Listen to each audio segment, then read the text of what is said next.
Hello, I'm Shan Waring and I'm Deputy Vice Chancellor at the University of Northampton. I'm here to talk to you about what going to university during COVID-19 is like and what it's going to look like in September. It's a big decision going to university and to pick which one is right for you. And I understand how disappointing it is to have had plans which have had to be changed or cancelled, whether it's holidays or seeing friends or relatives, special occasions or summer concerts or festivals. Of course, many people are anxious about what university will be like in the autumn and how COVID-19 will affect the start of term, student accommodation, sports, placements, and other aspects of university life. Like you, I've just spent 3 months in lockdown working from home. I've been working with staff and students to make sure that we run everything as far as possible like normal. We focused on students being able to study, complete their assessments and achieve their degrees, and doing everything that we can to support them. It's been different. It's been almost entirely online, but we've done a good job in the circumstances. We kept communicating with students about the changes. We surveyed what they thought about how we were dealing with things and if they felt able to engage with their studies. And the majority of students said it was as possible and as easy as usual to engage with tutors and their studies as it had been before lockdown. We also saw that some students actually found it easier.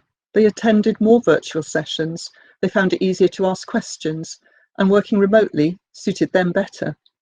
And of course, some were having to cope with changes as a consequence of the virus, such as being lonely, or not having a suitable place to study, or finding their Wi-Fi wasn't up to it. So we also tried to support these students through those parts of their lives with social contact, with advice on Wi-Fi and their laptops or other devices. Other students had to pause part of their courses that needed specialist equipment or spaces, such as in nursing or fine art or engineering. And they've completed all the aspects of their courses they could online and at a distance, but they will be coming onto campus to complete those last parts of their courses where they need to use space or equipment. We'll be holding face-to-face graduations when we can. It's always a favourite part of the year. And we'll also offer virtual graduation ceremonies so our graduates can see how proud we are of them, can celebrate their achievements with us and move on to what they want to do next, if they'd rather do that than wait for a face-to-face ceremony. Graduation is just the ceremony. Our students will have their awards anyway, so they can show their certificates when they're going for a job. So, what's the autumn going to be like? Universities are preparing to have as much teaching and social activity on campus as possible, and to provide online learning, teaching, assessment and resources as well. Students' unions are getting ready to welcome new students and are planning to hold Freshers' Weeks with social distancing in place. Campuses will be preparing like other spaces, like shops, for you to walk around, sit and use facilities without getting too close to other people. In most cases, this is going to mean no large lectures because we can't get so many people into an enclosed space safely. But there will be small group teaching face-to-face, and we're working out how many students can use specialist equipment and space at one time. The teaching day may be longer than usual, and instead of having Wednesday afternoons free for sport and other activities, most universities are planning to schedule teaching then. Of course, that doesn't mean you'll be taught on a Wednesday afternoon. It's just the way that universities are trying to free up space for just making the most of the timetable so that most students possible can get face-to-face teaching. Some universities may teach on Saturdays, again, to make the best use of their space and do their best to provide you with face-to-face teaching. I have to say, not having large lectures isn't necessarily a bad thing anyway. Many universities do prefer to use small group teaching when they can, and we know from our current students that they're used to watching lectures online and following up with activities and discussion, face-to-face or in online synchronous sessions. Your university will use online platforms for teaching.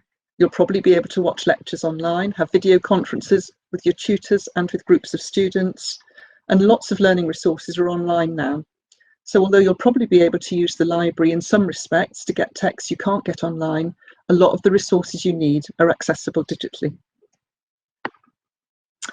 There'll be facilities like catering and toilets open, and there'll be fewer than usual people on campus at any one time.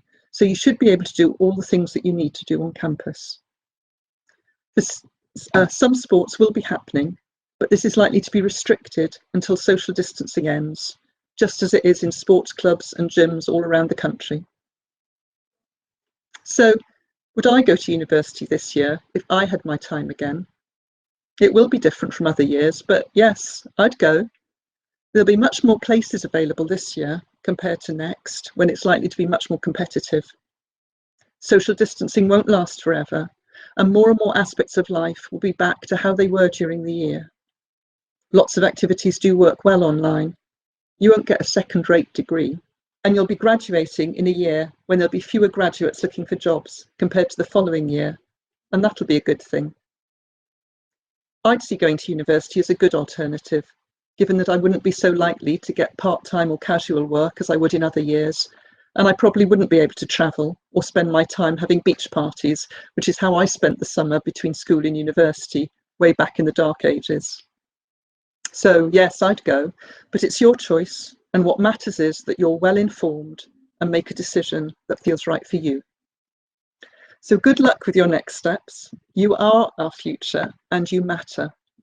I'm going to have my fingers crossed for you all the way, and I'm looking forward to following up now with questions and answers.